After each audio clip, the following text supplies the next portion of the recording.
तो गाइस अभी हम ऋषिकेश में है और यहाँ से हमारी रिवर राफ्टिंग स्टार्ट होने वाली है। प्राइस का थोड़ा सा बार्गेनिंग किया हमने। ये पहले बोल रहे थे कि 12 किलोमीटर और 18 किलोमीटर, 12 किलोमीटर वाली बोल रहे थे कि वो 700 रुपये के हिसाब से होगी और 18 किलोमीटर वाली होगी आपकी 800 या 900 रुपये के हिसाब से।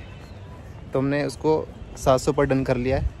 और जो हमारा गाइड है वो पीछे आ रहा है। रिवर राफ्टिंग स्टार्ट होने वाली है पूरी, मैं आपको इस वीडियो में डिटेल दिखाने वाला हूँ। कुछ खास कपड़े मैंने पहने नहीं है, नॉर्मल पहने हैं। वीडियो में पूरी रिकॉर्ड करने वाला हूँ रिवर राफ्टिंग की। मेरे पीछे जस्ट गंगा का पूरा बहाव है, मैं दिखाता हूँ आपको। ये देखो, आपको काफ़ी लोग इसमें दिख रहे होंगे, कुछ रिवर राफ्टिंग करते हुए, कुछ नहाते हुए। तो हमारा गाइड हमको लेकर आ चुका है रिवर राफ्टिंग के एंडिंग पॉइंट पर। जी हाँ दोस्तों, जितनी भी रिवर राफ्टिंग वाली होती है यहाँ पर गंगा में, वो सारी यहाँ पर एंड हो जाती है। यहाँ पर बोट को खाली किया जाता है, उसे गाड़ी में लादा जाता है, उसके अंदर जो अगली बोटर होते हैं रिवर राफ्टिंग के लिए, उनको लेकर जाया जाता है। हम रिवर राफ्टिंग के स्टार्टिंग पॉइंट, एंडिंग पॉइंट पहुँच गए। पीछे गाड़ियाँ खड़ी हैं, पीछे गाड़ियाँ खड़ी हैं, आप देख सकते हैं। यहाँ से हमको पिक करके वो रिवर राफ्टिंग के स्टार्टिंग पॉइंट पे ले जाएंगे। स्टार्टिंग पॉइंट से हमारी रिवर राफ्टिंग स्टार्ट हो जाएगी। हम गाड़ी में बैठ चुके हैं, यहाँ से हमारी रिवर राफ्टिंग पॉइंट पर जाने की स्टार्टिंग हो गई है। मेरी गाड़ी, और ये ऊपर बोट लदी हुई है जिसमें हम रिवर राफ्टिंग करने वाले हैं। ये एक्चुअल में एंडिंग पॉइंट है, यहाँ पर रिवर राफ्टिंग खत्म हो जाती है, लेकिन हम यहाँ से स्टार्टिंग पॉइंट में जाने वाले हैं। वहाँ पे जाके आपको मैं आगे का व्यू दिखाता हूँ। तो हमारे एंडिंग पॉइंट से स्टार्टिंग पॉइंट तक जाने की जर्नी स्टार्ट हो जाती है। हम गाड़ी में बैठ जाते हैं। जैसे जैसे गाड़ी जा रही होती है, मेरे को तो ऐसे धक धक बढ़ रही होती है, क्योंकि मैंने रिवर राफ्टिंग सिर्फ एक बारी की है, वो मनाली में। लेकिन मनाली और ऋषिकेश की रिवर राफ्टिंग दोनों में बहुत डिफरेंस है। मनाली में आपको चप्पू नहीं दिए जाते हैं, वहाँ पे सेफ्टी होती है, फ़ोन यूज़ करने दिया जाता है, बट यहाँ पर ऐसा कुछ नहीं है। तो गाइस हमारी रिवर राफ्टिंग बस स्टार्ट होने वाली है। पूरी एक्सेसरीज हमारी लोड हो चुकी है। जैकेट बस बहुत ज़्यादा टाइट है, लेकिन उन्होंने बोला कि सेफ्टी पर्पज़ से होती है टाइट। और चप्पू मैंने सेम कलर का लिया है, हेलमेट सेम कलर का, ये सेम कलर का, और चप्पू भी सेम कलर का। वहाँ से हमारा पॉइंट स्टार्ट हो जाएगा, आप देख सकते हैं वहाँ पे दिख रहा होगा। रिवर राफ्टिंग स्टार्ट करने से पहले ये बोलते हैं कि ये बोट को थोड़ा सा हेल्प करने के लिए आगे ले जाना पड़ेगा। तो जो भी आसपास के लोग थे जो कि अपनी अपनी मतलब रिवर राफ्टिंग करने के लिए आए थे, वो बोट को उठाकर हेल्प करने में लग जाते हैं। और सच कहूँ, ये दिखने में बहुत ईजी है, लेकिन ये बहुत मुश्किल था। पैरों में पत्थर चुभ रहे थे, ऊपर से ये बोट जो है बहुत हल्की नहीं, ये बहुत भारी है।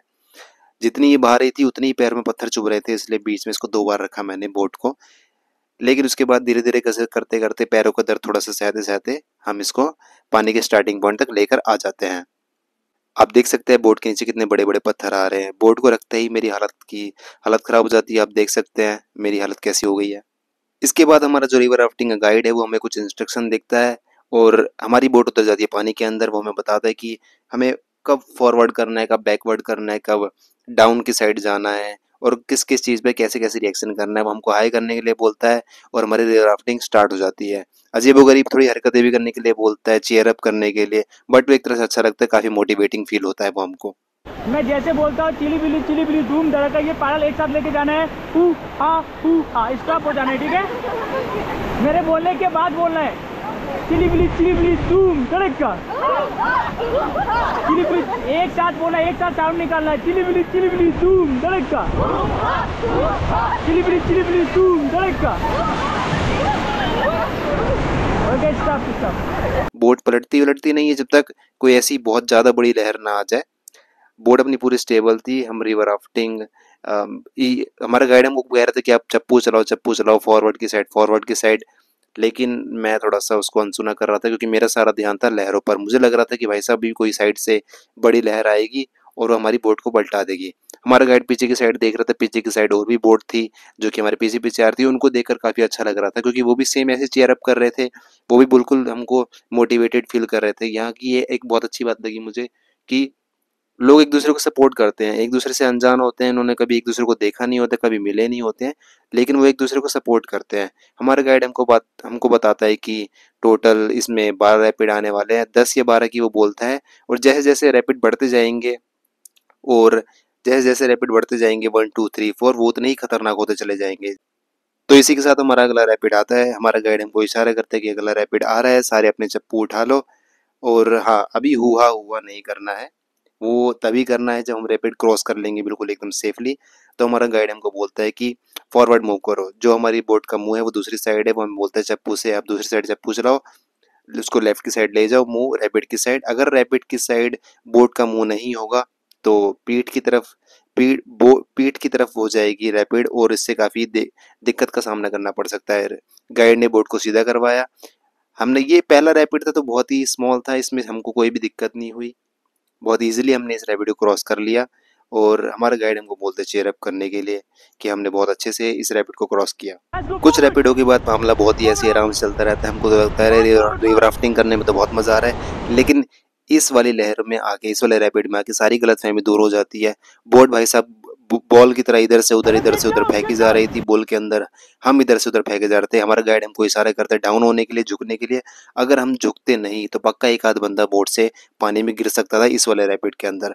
बट जो गाइड था उसने अक्लमंदी के साथ हमको सही इशारा दिया, बोला डाउन होने के लिए। हम डाउन हुए और जैसे ही रैपिड खत्म होने को आया था, इस मोमेंट पे तो मुझे लगा था कि बोट पलट गई, लेकिन गाइड ने एंड तक सबको डाउन होने के लिए बोल रखा था जब तक रैपिड क्रॉस नहीं हो गया। लेकिन हाँ, अगर उसने डाउन होने के लिए नहीं बोला होता और हम वैसे ही किनारे पर बैठे होते, मैं गारंटीड कह रहा हूँ कि एक ना एक बंदा पानी में ज़रूर गिरता।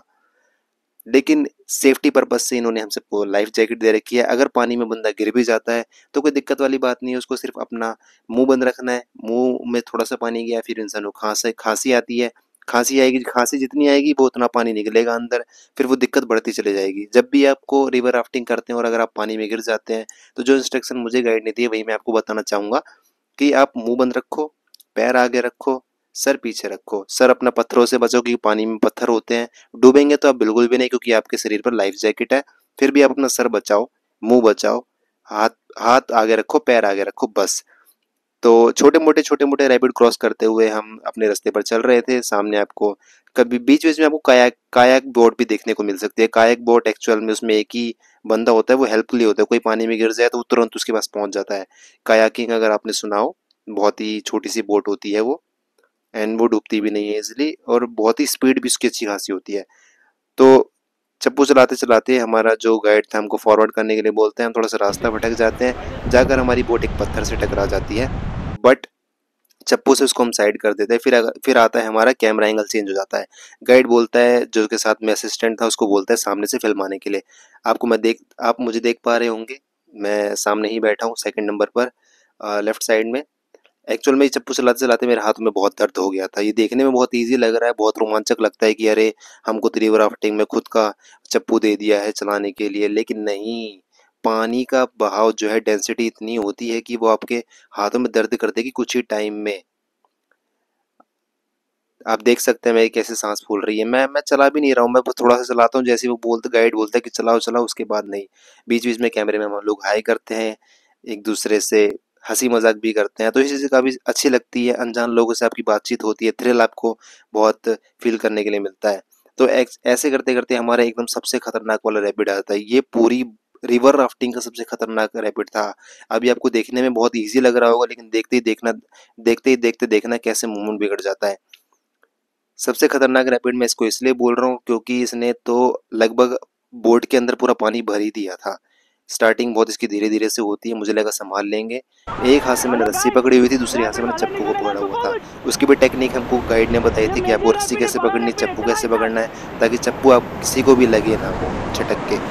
तो आप देख सकते हैं किस तरीके से पानी उछल रहा है। अगर इसके अंदर कोई गिर गया तो बस मरेगा तो नहीं वो, जिस तरह अगर सब सेफ्टी रूल फॉलो करेंगे तो कोई भी दिक्कत नहीं आएगी। बट ये वाला रैपिड काफ़ी खतरनाक था। इसमें बोट स्टेबल तो बिल्कुल हो ही नहीं रही थी, ऊपर से हमारा गाइड बोल रहा था कंटिन्यूसली चप्पू चलाने के लिए। उसका कहना भी सही था, अगर हम चप्पू नहीं चलाते कंटिन्यूसली फिर हम राम भरोसे हो जाते हैं। चप्पू चलाते रहेंगे, रैपिड जल्दी क्रॉस होगा, एडवेंचरस भी फील होगा कि हाँ, आपने उस मोमेंट पर भी हाथ अपने रोके नहीं, आप डरे नहीं, आप चप्पू चलाते रहे। तो ये रैपिड क्रॉस होने के बाद हमारा गाइड बोलता है सेलिब्रेट करने के लिए। हम एक दूसरे से चप्पू करते हैं, जैसे एक तरह से हम चेयर्स करते हैं ना, बिल्कुल वैसे ही रिवर राफ्टिंग में ये चप्पू वाला चेयर्स होता है। देखते ही देखते मौसम में कुछ खराबी आने लगती है। मुझे लगता है कि ये चलो थोड़ा बहुत होगा, इसमें क्या दिक्कत है, हल्की फुल्की बूंदाबांदी हो रही थी, लेकिन आगे चलकर ये गलतफहमी मेरी बहुत ज़्यादा दूर होने वाली थी। मेरी रिवर राफ्टिंग की जो एडवेंचर की जो बैंड बजाई थी वो इसी बारिश ने बजाई थी, ओलों ने बजाई थी। देखते ही देखते आपको वीडियो में आगे दिखने लग जाएगा। अभी तक बिल्कुल नॉर्मल लग रहा है सब, लग रहा है कि भाई साहब इस मौसम ने इस रिवर राफ्टिंग के मूवमेंट को और भी ज़्यादा एडवेंचरस बना दिया है। मेरे को तो ये चीज़ अच्छी लग रही थी। बट अभी आगे देखते हैं क्या होता जाता है। फिर हमारा हमारा गाइड बोलता है एक एक करके पानी में उतरने के लिए। मैं कहूँ ये क्या, ये तो लिस्ट में था ही नहीं, ऐसा कुछ तो कहा ही नहीं था। और मेरे मन में डर भी था क्योंकि ये पानी बहुत गहरा था। मैं लिटरली बता रहा हूँ, मेरी 6 फीट की हाइट है। मैंने जब मैं पानी में उतरा था, मैंने रस्सी को पकड़ के एकदम उसको नीचे तक नापा, तब भी मेरा पैर जमीन तक नहीं गया। ऐसा मेरी करने की पता नहीं क्यों इच्छा हुई, अजीब सी इच्छा थी, लेकिन मैंने किया ऐसा। गाइड बोलता है कि यहाँ पर पानी में नहीं उतरेंगे, आप किनारे आ चुके हैं, आपको चप्पू लेके थोड़ा सा बीच में जाना पड़ेगा। तो हम चप्पू लेके फिर से स्टार्ट हो जाते हैं और ये पहला बंदा जाता है पानी के अंदर। एक बंदा मना कर देता है, फिर भैया आती है हमारी बारी। ये जो पहली बारी आ जाती है ना, ये बहुत खतरनाक है। बाद में आती है तो डर लगता है, नहीं बाद में आती है तो अच्छा लगता है कि हाँ इतने सारे लोग उतर गए, अब मेरी बारी है। लेकिन सेकंड नंबर पर ही भाई साहब मुझे उतरने के लिए बोल देता है। लेकिन मैं ठहरा और लौंडा, मर्द जात, इतनी सारी लेडीजों के बीच में कैसे मैं डर दिखा सकता था, ये ईगो पे बात आ जाती है ना। तो मैं कूद गया पानी के अंदर। फिर एक एक करके सारे बंदे उतरने लगे पानी के अंदर। और मैं लिटरली बोल रहा हूँ, जैसे ही पानी के अंदर में उतरा, वो बर्फ की तरह ठंडा था एकदम। मुझे लगा नहीं था कि इतना ठंड फील होगी। एक तो बारिश हो रही थी, ठंड ने उसको और बढ़ा दिया था।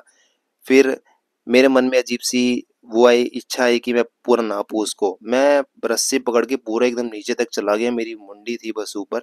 बट फिर भी मैं पानी के सरफेस को टच नहीं कर पाया। तो ये बहुत मेरे को मन में डर आ रहा था कि अरे मैं जहाँ पर हूँ वो कोई ऐसे ही मामूली जगह नहीं है। फिर देखते देखते मौसम, आप देख सकते हैं कैसे मौसम का हाल हो रहा है। सडनली मौसम इतना बिगड़ जाता है, पता नहीं कैसे एक पल में। इतनी देर से हम रिवर राफ्टिंग कर रहे थे बट ऐसा कुछ भी नहीं हुआ। सडनली एकदम तेज बारिश होने लगती है, माथे के ऊपर ओले गिरने लगते हैं। तो मैं बोट जो हमारा गाइड होता है, मैं उसको बोलता भी भैया हमारे माथे पर ओले लग रहे हैं, हमको वापस ऊपर ले लो। तो वो वापस ऊपर ले लेता है। यहाँ तक भी हमारे अंदर एनर्जी सेव होती है और हम सोचते हैं कि चलो कोई दिक्कत नहीं, छोटी मोटी चीज़ें होती रहती हैं, एडवेंचरस चीज़ है, एडवेंचरस चीज़ें तो होंगी ही होंगी। वेदर ख़राब है तो क्या, वो डिफरेंट टाइप का हमको एडवेंचर फील करने को मिलेगा। उसके बाद बंदे बोलते हैं दोबारा से उतरने के लिए। फिर गाइड बोलता है किसी को उतरना है, लेकिन मैं बोलता भैया ना, क्योंकि मेरी ठंड से भीग भीग के वहाँ की जो हवा चल रही थी ना, वो इतनी तेज़ हवा थी कि वो, अगर मैं लगा लो कि अगर मैंने बाद में अपने आप को केयर नहीं किया होता, मैं लिटरली बता रहा हूँ मेरी तबीयत बहुत ज़्यादा ख़राब हो जाती।